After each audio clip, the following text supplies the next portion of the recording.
All right, welcome to the second part of our discussion of how place and identity intersect. And in this this part of the lecture, what we're going to look at is how do places affect identity, and then also how do we see identities in places. The slides were designed to accompany the book People, Places, and Culture. I am, of course, Mexicali, and I'll be your host for the lecture. So, one of the basic ways we can look at how places affect identity and also how we see identities in places is just to look at the basic cultural landscape. So, for instance, in this picture, what we've got is New Glarus, Wisconsin, which was a town established by immigrants from Switzerland in 1845. The Swiss-American town, right, so it's got this culture that it's kind of grown up with from these immigrants. It takes great pride in its history and its culture, and you can see that when you look even just at this one building, right? So we've got the name of the hotel there, which is named after the town. We've got the Swiss flag, right? But we've also got a version of the American flag. And that's just one of those ways you can see identity manifested in the cultural landscape and in a place, right? So, when we talk about place, one of those things we really need to talk about is what Jillian Rose calls developing a sense of place. And sense of place is just really, it's kind of a fancy way of saying those feelings or ideas we associate with a given place. Okay? For example, the idea of home. Most people, not everybody, most people associate home with family, with holidays, right? I'm from Alaska, so I associate home with weather extremes, you know, beautiful, gorgeous summers where you could stay out literally all night if you wanted to, or stay up all night reading a book, and never have to turn your lights on. Okay? That's what we mean when we say sense of place, right? That's kind of my sense of Anchorage where I grew up. We talk about ethnicity in place. Ethnicity, generally speaking, people are bounded in a certain place over time, right? That word ethnos, or that root word ethnos, just means the people, okay? And if you think back to when we talked about ethnicity, right, one of the things we talked about was, we talked about nations, is this idea of the homeland and having a certain place, okay? And ethnic identity is greatly affected not just by the place we're talking about, right, but also by what scale we're looking at it from. So these are some things to just kind of keep in mind as we go through and as we're talking about and as you're reading about these ideas. So a great example of this, we talk about Chinatown in Mexicali. Right? Mexicali Chinatown was the kind of the crucible of the Chinese identity in the Mexicali Valley throughout much of the 20th century. Mexicali, by the way, just over the border, if I recall correctly, in Baja, California. Right? And so Chinatown obviously was a place where Chinese folks were encouraged to live, but also kind of a place where they felt comfortable living because there were other people there who spoke Chinese. They could get familiar food. The signs were in familiar writing, right? They could see people who look like them. All these ideas that go into kind of that sense of place, that sense of ethnic identity through location. These days, it's less important as being kind of a hub of the Chinese population, and more important as having a symbolic and a functional role in preserving the group identity and group consciousness of the Chinese in Mexicali. So, for example, if we look at a map, and remember this is not to scale, okay, but you can look at it and you can see where are different types of businesses located, right? Where are the Chinese laundries located? Where are the bunkhouses located? Bunkhouses, think of it kind of like dorms. It's probably the best way to think about it, right? And different things like that. And so the map we're looking at is actually from about 1925, right? And again, literally just over the border from the USA, okay? You see all kinds of things, but what you can see is that it's all kind of reasonably concentrated, right, on both sides of the railroad. And then you've got some areas that are, you've got the Mexican Army area, right? You've got kind of the downtown area with the jail and the bull ring.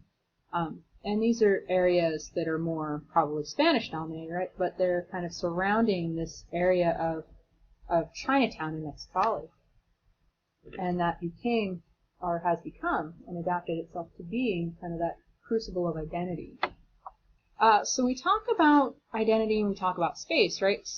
One of the ways to think about space is to think of it as social relations that have been kind of stretched out, right, across distance. And then we talk about place, right? A place is a specific type of space. And in particular places, this definition, the particular articulations of those social relations as they've come together over time in that particular location.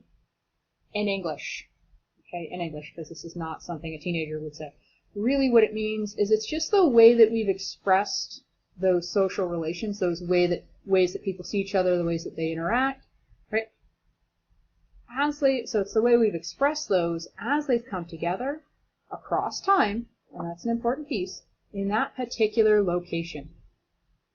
And so we can see identity in space in all kinds of different ways, right? We've talked a lot so far about ethnicity or about race and space. But we can also talk about it in terms of gendered spaces. And teaching ninth graders, one of the examples I love to use for this is bathrooms, because every ninth grader, every kid has experience with the bathroom here in the U.S., right?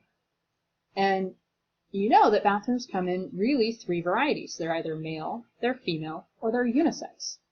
And how people act in them varies depending on which one they're going to, right? And that's that sense of identity, is how do I act in group? How do I see myself, right? If I see myself as female, I go to the girls' restroom, if that's one of the options, right?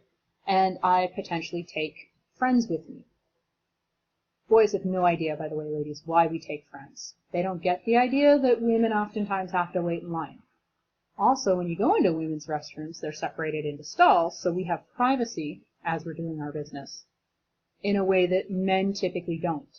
Okay, so if you go into a men's restroom, which is always an interesting experience, what you'll notice is that the urinals are generally speaking very public. At best, they have little half walls kind of in between, and then there's maybe one or two stalls for the number two, as it were, that allow for a little bit more privacy. But men never they don't go into bathrooms in groups, first of all.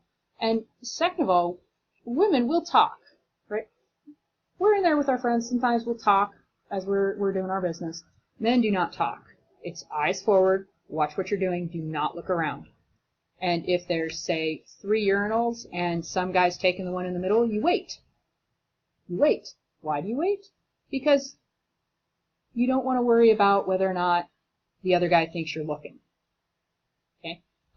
And these are very specific ways in which gender identity manifests itself when we look at, say, restrooms.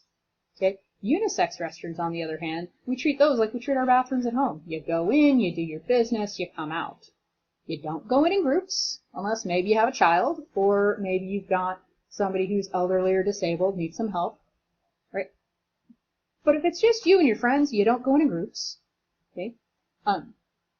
And this dynamic can become really interesting when we talk about, say, people who are transgendered or people who don't necessarily identify as either male or female, because then the question becomes, if we're looking at only 2 options, and it's a very serious question, has very serious implications, do I go into the bathroom of the gender I identify with? Do I go into the bathroom of my biological gender, right, of the gender I was born with? And if you're intersex, then maybe you don't have a biological gender in that sense, right, because you've got genitalia that could be described either way, or multiple sets of genitalia, and that becomes whole issues. And people get very protective of bathrooms. So that then becomes an issue of, do I wait, do I not wait to go, because I might get beat up if I go in, if I violate the wrong space. We talk about gendered places, gendered spaces. Also, if we look, for instance, at male-only or female-only clubs. Okay? For a long, long time, there were a number of golf courses that were male-only. Right? And even up until really the late 20th century, because I actually remember when it happened, the Augusta Golf Course in Georgia did not allow African Americans to play. It was a private club. and they just didn't allow African Americans to play with because they couldn't get a membership. Right? So that's an example of how space can be used to include or exclude. Right? And actually, I think the golf club there didn't allow women either. And this becomes an issue. Right? Or if we look at, there's a great clip from Friends, if you're a fan of the old 90s TV show, where Jennifer Aniston gets a job as a buyer for some big, I don't know, say it's like Nordstrom's or something like that, but anyway, some big department store. And what she finds out is that her boss and a bunch of people who are at the same kind of level as she is are going out to have smoke breaks, and as they're having these smoke breaks, they're talking. Okay, and they're coming up with all kinds of good ideas, and she's basically missing out on all these informal these informal conversations and brainstorming sessions and things like that. And as a result, she's kind of losing out in terms of her position in the company. And the way the episode plays out, she starts smoking so that she can go out and go join these people, right, without looking weird because she's out, out in the smoke shack, not smoking, right? And gendered spaces can kind of be the same way. If you're a girl, it's very, very weird to go into an all-male space, right? You kind of feel very self-conscious. All of a sudden, you're very aware of being female. Or if you're a male and you go into an all-woman space, right, you're suddenly very, very aware of being male. And that has to do with the way identity is manifested across space and within space. So we've been talking a little bit about gendered space and talking a little bit about how that can play out and what that can mean in real life, right? We'd also talk about sexuality in space, and your book does this a little bit, but one of the easiest ways to do this is to look at, much the same way we look at ethnic neighborhoods, we could look at gay neighborhoods. Okay? So same-sex households within the United States tend to cluster within certain well-established gay and lesbian neighborhoods. Right? For example, the Castro district in San Francisco would be a great example. Right? That comes down to that idea, kind of similar to with ethnicity, where you go where there's people, not necessarily people you know, but where there's people in whom you recognize yourself. Right? Gay and lesbian neighborhoods function much the same way. I'm going to go where I feel safe, where I see people who act like me, who maybe look like me, who talk like me, who violate some of the norms in the same ways that I do. And this has become less of a concern in the 21st century, but it was a huge concern throughout all or much of the 20th century. Right? I'm still young enough at 38 to remember and to have lived through when to be out and be gay, lesbian, or bi meant you got the crap kicked out of you on a semi-regular basis. And so you didn't say those kinds of things. You didn't come out. You were very careful about your identity. So that becomes one of the ways in which space can show itself. There are places where you feel safe to be yourself and places where you don't feel safe to be yourself. Right? And so that's how we can how you can see sexuality in space. And we could extend this, and I wish I had a map, but we could talk about places where there are, for example, laws against homosexuality, and you can see they're clustered in certain places, and if you were to go to those places, then the ways that gays and lesbians act very different from the way gays and lesbians tend to act in the United States, where for the most part, you're still not there 100% of the time, but for the most part, it's pretty safe to be who you are, right? So, just some thoughts, some ideas, and things, mostly from your book, a little bit from experience, talking about how places affect identity, but also how we can see identity in places and what those can mean. We're talking about geography. So we looked at gender, we looked at sexuality, talked a little bit more about ethnicity.